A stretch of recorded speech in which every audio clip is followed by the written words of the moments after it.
Iyyaka na'budu wa iyyaka nasta'in.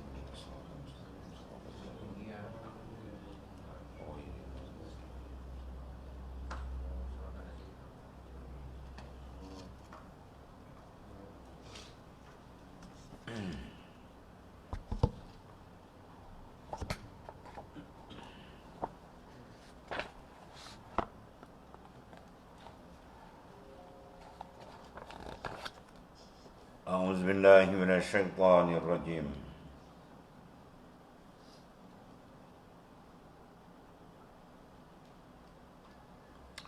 Walaqad akhazna ke situ. Walaqad akhaznakum bil azabi famastakanu li rabbihim wama yatadarra'un. Hatta iza fatahna alaihim baban za azabin syadid. Iza hum fihi mublisun.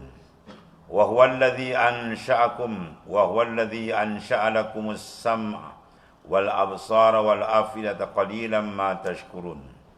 وهو الذي ذرأكم وهو الذي ذرأكم في الأرض وإليه تحشرون وهو الذي يحيي ويميت وله اختلاف الليل والنهار أفلا تعقلون بل قالوا مثل ما قال الأولون قالوا أإذا متنا وكنا ترابا وعظاما أإنا لمبعوثون Laqad hu'idna nahnu wa aba'una hadza min qablu in hadza illa asatirul awwalin.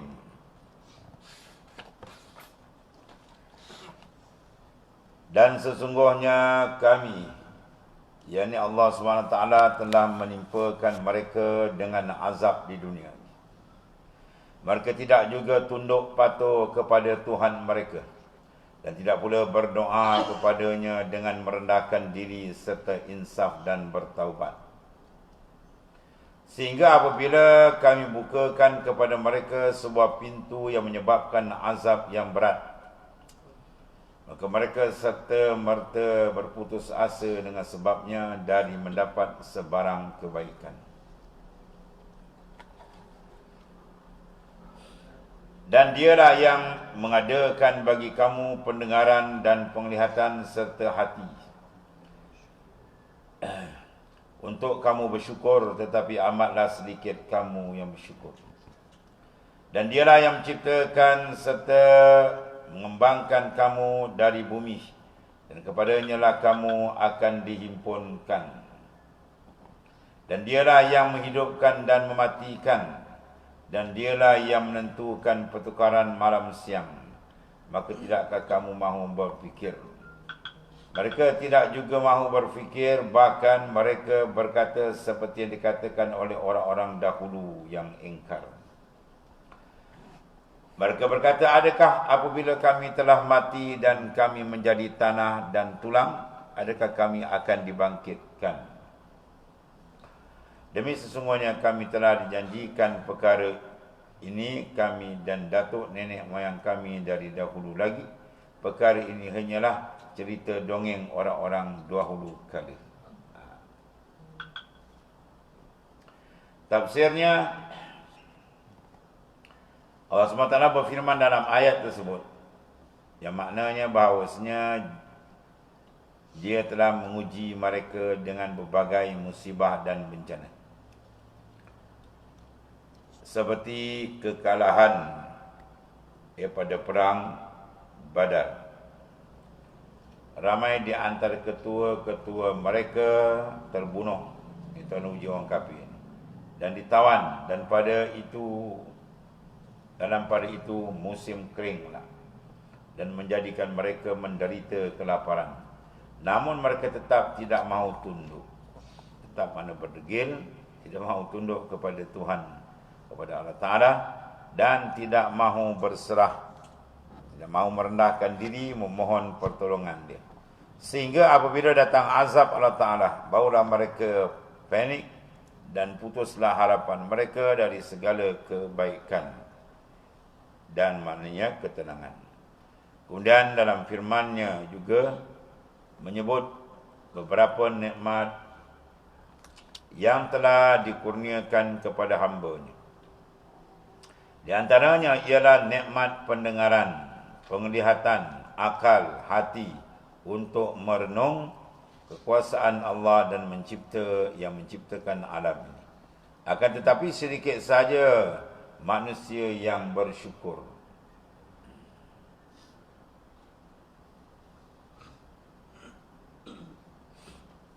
Kemudian Allah SWT juga menyebut nikmat adanya pertukaran malam dan siang. Dialah yang berkuasa menghidupkan suatu yang mematikan dan mematikan suatu yang hidup, serta berkuasa membangkitkan semua yang mati hidup kembali untuk berhimpun. Akan tetapi orang-orang kafir itu walaupun sudah melihat, mendengar dan memperhatikan dalil-dalil serta bukti-bukti akan berlakunya hari kebangkitan, namun mereka tetap mengingkarinya dan selalu mengucapkan kata-kata yang dahulu diucapkan oleh nenek moyang mereka yang sesat dulu.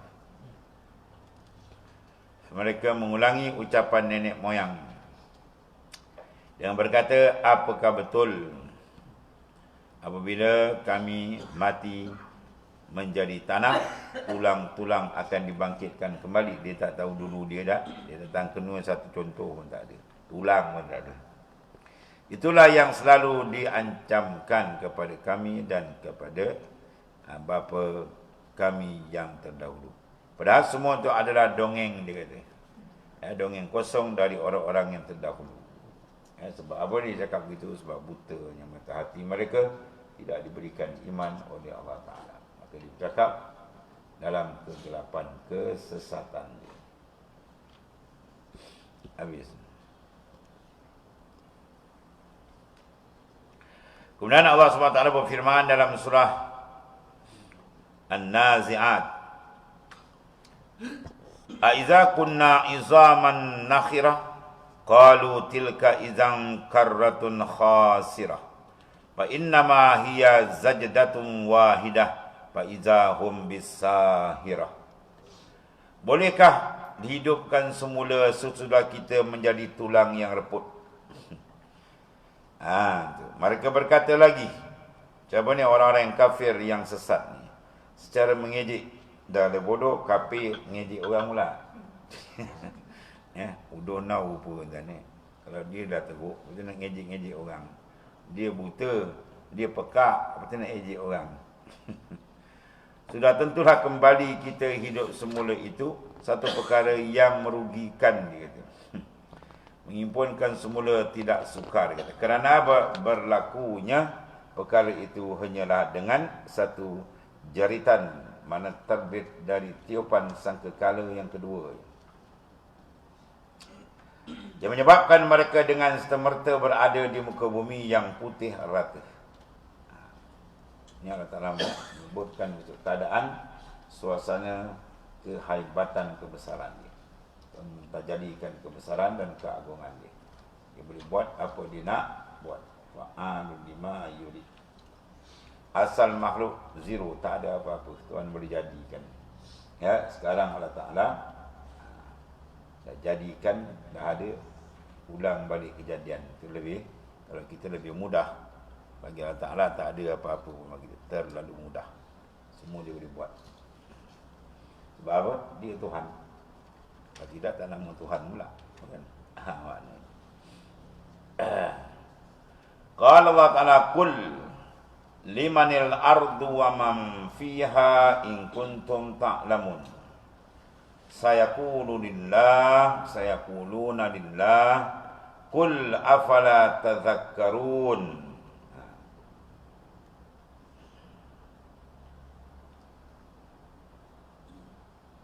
Allah.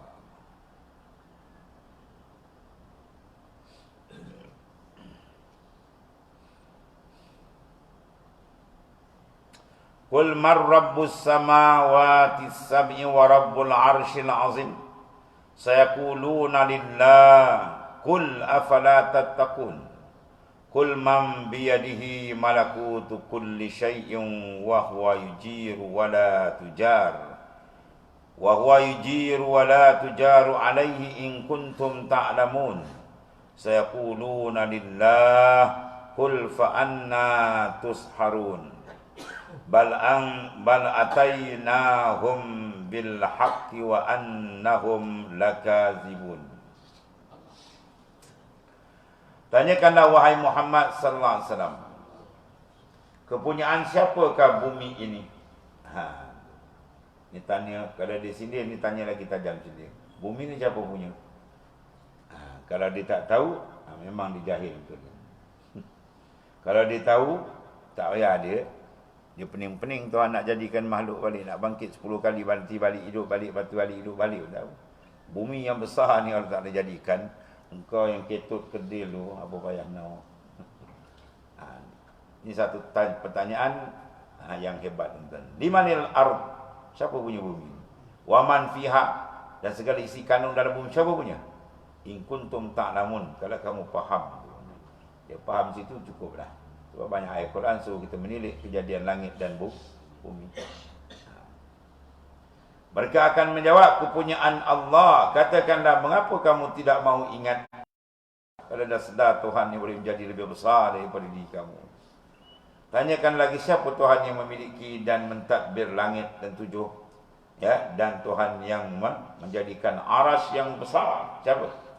Ini maknanya bentuk-bentuk dalam dakwah macam-macam. Ada bentuk peringatan, ada bentuk persoalan, ada bentuk mujadalah, macam-macam. Quran ajar kita dalam uslub. Orang ni dia kena jenis berdebat dia ni. Ada orang kena macam ni. Mereka akan menjawab, semuanya kepunyaan Allah. Katakanlah, mengapa kamu tidak mahu bertakwa? Kalau dah tahu, kenapa kamu tak ikut? Tak nak bertakwa kepada Allah Ta'ala, apa sebab? Tanyakan lagi, siapakah yang memegang kuasa pemerintahan tiap-tiap suatu? Ini semua soalan-soalan bisa. Serta dia dapat melindungi segala-galanya, dan tidak ada sesuatu pun yang dapat disembunyi daripada kekuasaan dia. Terang jelas. Jawabnya, jika kamu mengetahui. Mereka akan menjawab, segala-galanya dikuasai oleh Allah. Katakanlah, jika demikian, bagaimana kamu tertarik hati kepada perkara yang tidak benar? Kesesatan yang kamu nak ikut apa? Sedangkan kebenaran terang jelas, terang lagi bersuluh maknanya. Bukanlah sebagaimana tuduhan mereka, bahkan kami telah membawa kepada mereka keterangan yang benar, dan sesungguhnya mereka adalah berdusta. Tafsirnya, Allah SWT berfirman kepada Nabi besar kita Muhammad SAW. Tanyalah wahai Muhammad SAW kepada orang-orang kafir dan musyrik yang hidup dalam menyekutukan Allah Ta'ala dengan yang lain. Siapakah yang empunya bumi dengan isinya? Tanya itu dulu. Siapa yang empunya langit yang tujuh serta aras yang agung? Aras kejadian paling besar. Siapakah yang mempunyai kekuasaan mutlak atas segala sesuatu? Mutlak maknanya apa? Dia tak berkait dengan siapa. Dia nak, dia buat. Tak ada siapa boleh bangkang. Ya? Kita punya tak mutlak. Kita nak, kalau Tuhan tak bagi, tak ada lah. Terikat. Yang dapat menolong dan melindungi, tetapi tidak ada yang dapat dilindungi dari azabnya. Siapa? Mereka hanya mempunyai satu jawatan atas pertanyaan. Allah. Mereka hanya mempunyai satu jawapan atas pertanyaanmu itu semuanya, wahai Muhammad SAW. Itulah bahawasanya Allah SWT yang maha kuasa, yang empunya langit dan bumi. Allah lah yang maha esa. Tiada Tuhan selain dia yang patut disembah. Ini semua dalam bentuk tauhid uluhiyah. Tauhid ar-rububiyah. Mana menceritakan akan pentadbiran, kawalan dan kepunyaan Allah. Rabb. Semua itu dia punya.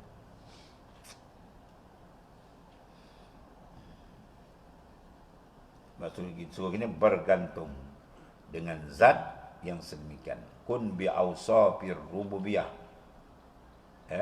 Muta'allikan. Bentuklah diri kamu dengan segala sifat ketuhanan itu kamu bergantung. Bi'awsafir ubudiyah mutahaqqiqan. Dengan sifat kehambaan kamu kena tahqiq. Menterjemahkan kehambaan dengan Allah, bergantung hati dengan ketuhanan Allah Ta'ala. Itu dengan Allah Ta'ala yang bersifat dengan sifat ketuhanan.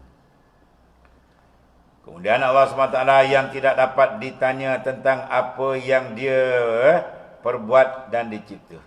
La yus'alu amma yaf'al. Jangan tanya apa buat. Allah Ta'ala jadikan makhluk begini, macam ni, jangan tanya. Itu hak dia. Tapi dia berkuasa bertanya hamba-hambanya itu tentang apa yang mereka lakukan. La yus'alu amma yaf'al wa hum yus'alun. Bahkan mereka yang kena tanya. Kita yang nak siap. Katakanlah kepada mereka, wahai Muhammad SAW, jika kamu telah mengakui bahawasanya hanya Allah Ta'ala yang menguasai alam semesta, semua dia punya, dan yang telah menciptakan makhluk di langit maupun di bumi, semua segala-galanya, maka mengapa kamu masih mempersekutukan dia? Ini soalan apa tuan? Soalan TKO habis. Benam tu pun tak jawab. Kenapa kamu tak nak tunduk? Kamu cari Tuhan yang lain, bukan Tuhan pun. Makhluk yang kamu cari pula makhluk yang lebih rendah martabat daripada kamu. Lembu dia pergi sembah.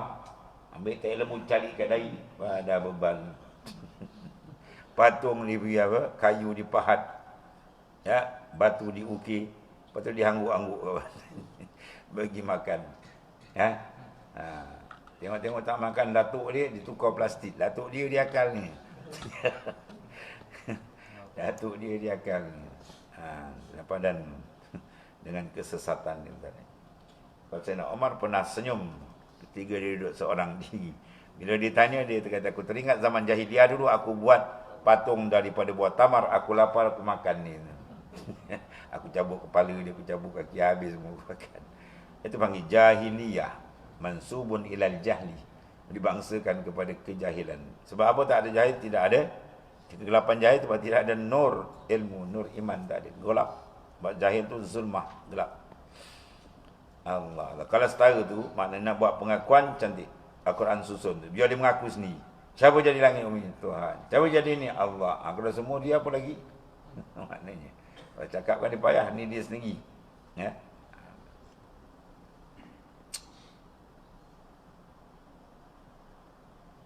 Kalau begitu, kenapa kamu menyekutukan Allah Ta'ala lagi? Allah.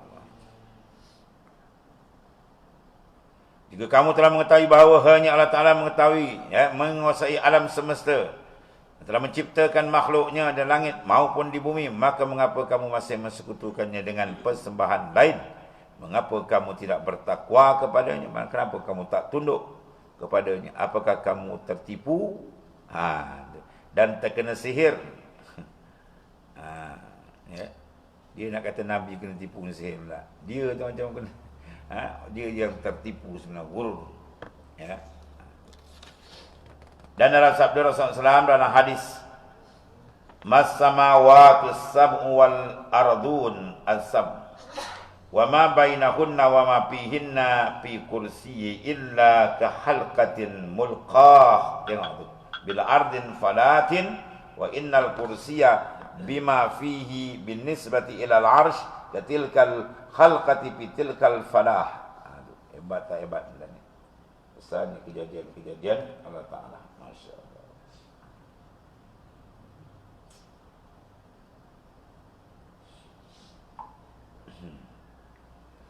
Artinya bahawasanya 7 langit dan 7 bumi dengan semua yang ada di dalamnya dan yang ada di antaranya satu sama dalam perbandingan dengan kursi Allah Ta'ala, tidak lebih dan tidak kurang, bahawasanya seperti sebuah gelanggang yang terlempar di permukaan padang pasir. Ya, sedang kursi itu di dalamnya perbandingan daripada aras pula hanya seperti sebuah gelanggang itu di permukaan padang pasir. Gelanggang itu halkah cincin kan, terbentuk cincin letak dengan padang pasir. Bandingkan dunia semua ni dengan kursi macam cincin. Kursi pula yang besar tu banding aras macam cincin pula. Aras lagi besar. Itu kejadian-kejadian besar Allah Ta'ala jadikan. Maknanya apa? Kamu tak kenal kodok dan dunia tu kecil, ada alam lebih besar lagi. Ada alam lebih besar, kursi lebih besar. Kursi pula dengan aras lagi besar. Itu maknanya Allah Ta'ala tunjukkan betapa besarnya kejadian-kejadian yang hebat supaya manusia tidak sombong dan tunduk kepada Allah Subhanahu wa taala. Allah. Qala Allah Ta'ala mattakhazallahu min waladin wa ma kana ma'ahu min ilah idzan la zahaba kullu ilahin bima khalaqa wa la'ala ba'duhum ala ba'd subhanallahi amma yasifun alimul ghaibi wasyahadah fata'ala amma yusyrikun. Allah Ta'ala tidak sekali-kali mempunyai anak. Jangan kata beranak pula. Ini pula kata beranak dekat masjid. Puas banyak kacau. Masjid Babri tempat dia punya apa? Latuk dia beranak. Kisah dia beranak kat Masjid Azim kacau je. Ya, ada semua kerja-kerja karut. Bila dah beranak dah serupa makhluk. Bila makhluk bukan Tuhan. Ya, Tuhan cara dia, makhluk cara dia. Laisa kamitslihi syai'. Tuhan tak serupa makhluk. Itu dasar ketuhanan. Dia tak faham ketuhanan tu masalah. Allah Ta'ala tidak sekali-kali mempunyai anak dan tidak ada sama sekali sebarang Tuhan. Tuhan bersama, tak ada. Dia tunggal. Kalau ada banyak Tuhan, tentu setiap Tuhan itu akan menguasai dan menguruskan segala yang diciptanya dengan bersendirian. Tentulah setengahnya dan bertindak mengalahkan setengah yang lain. Maha suci Allah Ta'ala dari apa yang dikatakan oleh mereka, yang orang-orang yang musyrik itu. Ada dua dia bergaduh tuan. Dia akan timbul dua masalah. Dia setuju dengan dia sepakat. Setuju pun bawa mustahil, sepakat pun bawa mustahil.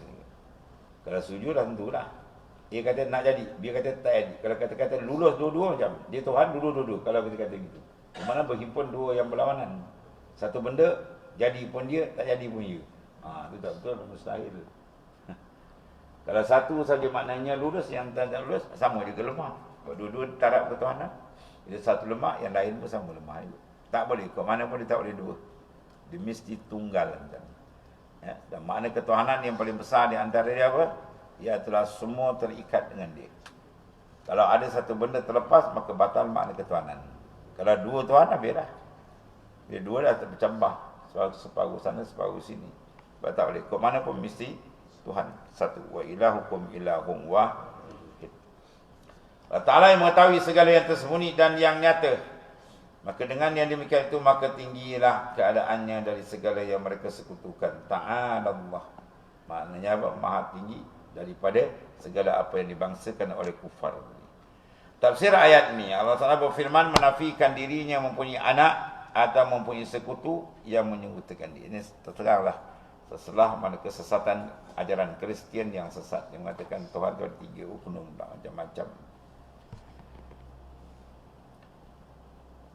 Kemudian kebajikan dan sifat ketuhanannya. Dan Allah Ta'ala berfirman dalam ayat tersebut bahawa andai kata ada Tuhan-Tuhan lain yang menyertainya sekali, dua, tiga ke, nasai Tuhan itu akan membawa dan menguasai makhluk ciptaannya sendiri dan berasing satu dengan yang lain, sehingga dengan demikian akan kacau bilau, ya. Alam ini masing-masing ada kepala, ya. Kalau driver aja dua steering macam tu, satu pokok kanan, satu pokok kiri, lama tercabut tayar. Dia mesti satu je.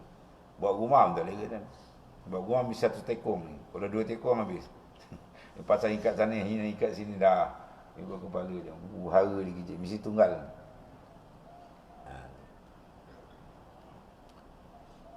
Jadi akan kacau bilau dan tidak akan tercipta keserasian dia, keharmonian dalam peredaran bumi dan matahari, bulan, planet sejak diciptakan. Yang ni nak pusing sini, yang ni nak pusing sana. Habis terlukup. Lepas tu dalam ayat lain Tuhan menyebut, "Lau kana fihima aliyatun illallah la fasalata." Kalau ada dua Tuhan dalam kejadian langit bumi ni, ya, la fasalata, punah jahanam semua. Ya, jadi peraturan kita tengok ada kecantikan berlaku peredaran siang malam, itu menandakan apa? Tunggalnya Tuhan tu maksudnya. Kalau berbilang dia takkan berlaku macam ni dan hara jadi. Ya, dia mesti tunggal. Bahkan hingga hari kiamat. Itu menandakan apa? Keesaan Maha Pencipta. Jadi semua yang kita lihat ini menunjukkan keesaan dia. Ya, seolah-olah alam ni, semua makhluk mengatakan apa? Ya, Allahu wahid, Allah Ta'ala itu tunggal. Maha pengelola, mana maha pentadbir dan maha penguasa, maka sucilah dari apa yang disifatkan. Ya, atau mana subhanallah, maha suci adalah amma daripada barang yasifun yang mereka sifatkan. Siapa mereka tu? Golongan musyrikin mengatakan Tuhan begitulah, beginilah, macam-macam sifat ni. Atau semua Tuhan maha suci daripada semua. Tak ada. Tuhan bersih daripada segala sifat yang disifatkan oleh kufar. Allah Ta'ala dengan cara dia, dengan sifat ketuhanan yang maha tinggi, dan persekutukan oleh hamba-hambanya yang kafir, yang musyrik. Macam-macam disifatkan Tuhan, sifat-sifat yang tidak layak.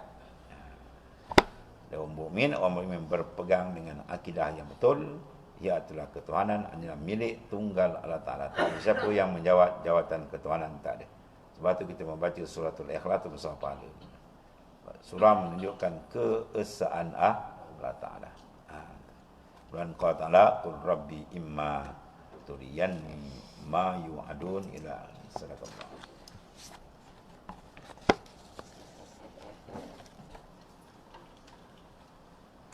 Bismillahirrahmanirrahim.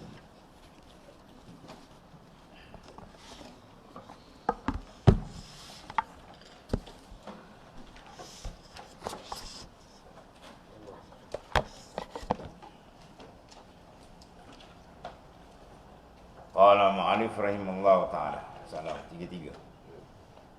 Seorang menasihati orang yang lebih tinggi darajatnya. Dinasihati anak, nasihat bapa. Ya, ajar. Ataupun seterusnya. Hadis Ibnu Abbas dan kisah Sayyidina Umar bin Al-Khattab pada bab sebelumnya, termasuk dalam kajian bab ini. Perlu ditekankan bahawa kajian dalam bab ini perlu diperhatikan. Wajib bagi seorang untuk memberikan nasihat. Ad-dinu nasihah. Agama tu nasihat. Tak boleh biar. Harga sa'aladilah, aku buat hal aku je. Itu bukan Islam. Islam tak boleh gitu. Ya.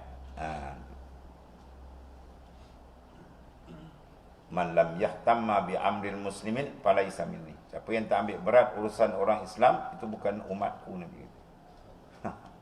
Falaisa minni, bukan daripada kami, bukan daripada kita. Ya, bukan daripada Nabi, maknanya satu amaran keras. Kita tak boleh membiarkan, mesti ada tindakan. Maknanya yang baik mesti disokong, yang tak baik mesti dibenteras. Untuk memberi keamanan di atas muka bumi ini. Al-amru bil ma'ruf wan nahyi 'anil munkar, atau kerja yang telah dilakukan oleh para rasul alaihi wasallam dan diwajibkan atas kita. Cuma uslub cara dia tengok. Perlu tekankan bahawa kajian dalam bab ini ialah wajib bagi seorang untuk memberikan nasihat dan melakukan amar ma'ruf nahi munkar. Kita sebut istilah amar ma'ruf munkar nakir. Macam-macam. Kepada semua orang, baik muda maupun tua, apabila diduga kuat hal itu tidak akan menyebabkan kerosakan yang lebih besar. Allah SWT berfirman dalam surah An-Nahl ayat 125. Maksudnya apa sini? Dia tak bawa surah maksud. Dia kata serulah manusia kepada jalan Tuhan, ya, dengan hikmah dan pelajaran yang baik, dan bantahlah mereka dengan cara yang baik. Ud'u ila sabili rabbika bil hikmati wal mau'izatil hasanah. Hadis-hadis yang serupa dengan apa yang telah kami paparkan sebelumnya sangat banyak. Sedangkan apa yang dilakukan kebanyakan manusia tidak memperhatikan hal ini. Apabila yang melakukan kesalahan adalah orang yang lebih tinggi darajatnya dan dianggap mereka bahawa dia dapat memberi malu, maka yang demikian itu salah besar, merupakan kebodohan yang parah. Oleh kerana hal tersebut tidak akan memberi malu, justru merupakan kehinaan dan kelemahan. Ini kerana sifat malu semuanya adalah sifat yang terpuji, dan malu tidak akan melahirkan suatu kecuali kebaikan, sedangkan perilaku itu justru membawa keburukan sehingga tidaklah tergolong malu. Malu menurut para ulama dan para imam adalah sifat ataupun perangai yang menyebabkan pemiliknya meninggalkan keburukan dan menghalang untuk tidak memberikan hak orang lain. Inilah malu, makna malu yang kami riwayatkan daripada Al-Junaid rahimahullah ta'ala dalam kitab dia Ar-Risalah Al-Qusairiyah. Malu-malu ni biar kena tempat. Ini nak tegur tak? Tegur malu lah. Tak boleh. Jangan pandang orang. Ya, maknanya teguran nasihat tidak ke siapa. Semua manusia taraf dia, hakikat dia sama sebagai hamba Allah Ta'ala saja. Dia perlu memberi nasihat dan dia perlu menerima nasihat. Dua. Ada orang dia suka nasihat orang nasihat dia melenting. Itu tak boleh. Ada orang pula suka menerima nasihat, dia malah beri nasihat. Orang biasa okeylah dia terima. Nasihat aku rasa aku hantar engkau. Kan? Itu tak boleh, dua-dua itu tak betul. Dia kena ada dua tu, suka memberi nasihat dan suka menerima nasihat. Baru dia jadi betul. Malu adalah melihat pada kenikmatan yang diterima dan melihat pada kurangnya amalan sehingga dari situ timbul suatu keadaan dinamakan malu. Banyaklah Tuhan beri nikmat, ibadat aku sikit now. Itu makna kita malu dengan Ta'ala. Nikmat dah banyak ambil, kerja tak buat, itu maksudnya. Atau kerja tak seberapa, itu kita rasa malu. Kemudian masalah ini telah saya jelaskan, kata Imam An-Nawawi secara terperinci di awal kitab Syarah Sahih Muslim sana ada. Segala puji hanyalah bagi Allah SWT. Jadi maknanya apa? Itu cara kita menasihati. Mana dia tidak kira darajat masing-masing. Dia tengok orang besar je dia senyap. Ya. Orang kecil, anak bilis kena kan. Ikan kecil, ikan kelelong kena. Main jerung lepas. Kalau hukum tu juga, ni hukum sarang laba-laba. Serangga lekat, kena burung, laba-laba takkan kan. Ini semua katun ni hukum jahiliah. Islam tak kira. Sebab tu Nabi SAW menyatakan, lau Fatimah yang binti Muhammad syarika kata tu Aidah. Kalau sekiranya Fatimah binti Muhammad mencuri, aku sendiri kerat tangan. Maknanya apa? Maknanya Nabi tidak memilih keadaan orang seorang anak sendiri pun. Mesti letakkan hukum Allah Ta'ala di atas. Malu biar kena pada tempat.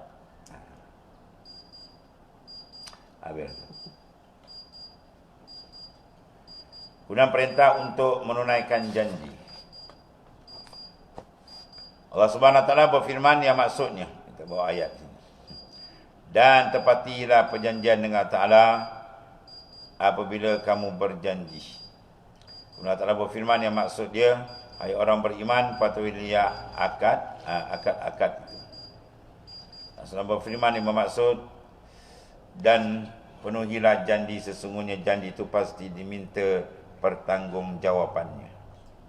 Dan ayat-ayat tentang ini cukup banyak. Ya, yang penekanannya paling tegas adalah firman Allah SWT yang bermaksud, hai orang-orang beriman, mengapa kamu mengatakan apa yang tidak kamu lakukan? Ya, lima taqulu ma la taf'alun, kabura maqtan indallahi an taqulu ma la taf'alun. Besar kebencian sisi Allah bahawa kamu mengatakan apa yang tidak kamu kerjakan. Itu besar. Dan kata Imam Nawawi, kami riwayatkan dalam Sahih Bukhari dan Sahih Muslim daripada Sayyidina Abi Hurairah radhiyallahu anhu bersabda, ayatul munafiq salas, iza haddasa kazab, wa iza wa'ada akhlaf, wa iza tumina khan. Tanda orang munafik itu tiga. Jika berbicara dia berdusta. Dia seronok. Kalau tak ada bohong tak sedap cakap dia. Dia mengakalkan orang melopong, orang dengar semua kena akal dia. Betul. Dan bila berjanji dia akan mengingkari. Bila banyak janji dekat pilihan raya. Dia berjanji bakul-bakul lori bakul berjanji. Lepas tu apa tadi bohong. Dan jika dipercayai khianat, orang beri amanah kat dia lain cerita. Dia kata nak jaga orang pun dia sesal. Habis dia kerjanya orang. Dia mengakal, dia menipu, memang kena laknat jawab macam tu. Bohong dah kena laknat kan. La'anallahu 'alal kazibin, tu ayat Quran. Laknat Allah Ta'ala atas orang yang berbohong dan berdusta. Tak kena laknat sebab kepala dia tak betul kan. Kepala dia sewil. Tak kerti nampak benda kebenaran. Bahaya. Dan dalam riwayat yang lain disebut wa in sama wa salla wa za'ama annahu muslim tu. Walaupun dia puasa, rajin puasa, sesunat tertinggal dan salat, ya, beranggapan dirinya adalah muslim, dia rasa dia lah hebat, kan? Tapi dia ada perkara tadi, cakap bohong, janji tak tunaikan, bila orang beri amanah khianat, puasa dia pun tak ada apa, ibadat dia pun tak ada apa, dia dalam kutukan Allah Subhanahu Wa Taala. Itu menandakan apa tu? Menandakan ibadat dia tak diterima oleh Allah Taala. Ya, tanda diterima dia akan ada perubahan. Sebab itu dalam hadis lain Nabi mengatakan man lam tanha salatuhu anil fahsya'i wal munkar lam yazdad minallahi illa bu'da.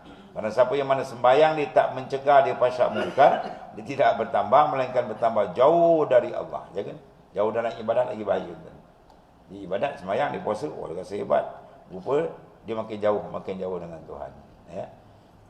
Sebab apa? Sebab mungkar tidak terhindar. Sedangkan sembahyang sifat dia menjadi sebab mungkar terhindar. Tiba-tiba dia buat sembahyang, perangai tak berubah jahat. Itu menandakan sembahyang dia telah ditolak oleh Allah Ta'ala. Itu bahaya. Sudah ada hadis yang semakna dengan hadis ini cukup banyak dan cukuplah kami menyebutkan beberapa di antara ini, ya. Kemudian ulama sepakat bahawasanya apabila seorang itu menjadikan suatu tidak terlarang, ya, kepada orang lain, dijanjikan benda baik, maka sepatutnya dia menepati janjinya. Apakah hukumnya sunat atau wajib? Ada perbezaan pendapat di kalangan mereka itu. Imam Syafi'i, Abu Hanifah dan sebagian daripada ulama besar, ya, berpendapat bahawa menepati janji hukumnya sunat yang apabila ditinggalkan berarti meninggalkan yang utama dan telah mengerjakan amalan makruh berat tetapi tetap tidak berdosa. Sementara sebagian ulama yang lain pendapat bahawa menepati janji hukumnya wajib. Dan Imam Abu Bakar Ibn Al-Arabi Al-Maliki dia mengatakan ulama yang paling tegas dalam pendapat ini ialah Sayyidina Umar bin Abdul Aziz. Itu mazhab Maliki, ya. Mazhab Maliki pendapat, ya, ketiga, iaitu apabila janji tersebut berkait dengan satu seperti dikatakan menikahlah, maka akan aku beri demikian. Engkau menikahlah, bisa aku beri, kan? Atau bersumpahlah bahawa engkau tidak akan memperolokkanku, maka aku akan beri engkau demikian. Itu demikian sekian. Atau sepertinya lah. Maka hukumnya wajib menepati janji tersebut. Sementara jika janji diucapkan tidak berkait dengan suatu apapun, maka menepati hukumnya adalah sunat. Mereka tidak menghukum wajib beralasan bahawa janji itu seperti pemberian. Dan pemberian tidak terjadi kecuali setelah orang itu diberikan mengambilnya. Demikian menurut pendapat sebagian besar para ulama. Sedangkan menurut mazhab Maliki, perbuatan pemberian dihukum wajib walaupun belum diambil. Maksudnya ada khilaf ulama lah dan tajuk. Walhasil kita kena apa? Cermat. Berkaitan kita apa dia? At-taqwa khairun minal fatwa. Bertakwa lebih afdal daripada memberi fatwa. Fatwa tu banyak kaum gini. Kalau kita ambil lebih ikhtiyat, lebih cermat. Wallahu a'lam.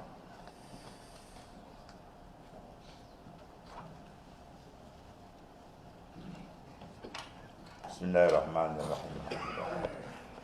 Sayyidina Maulana Muhammad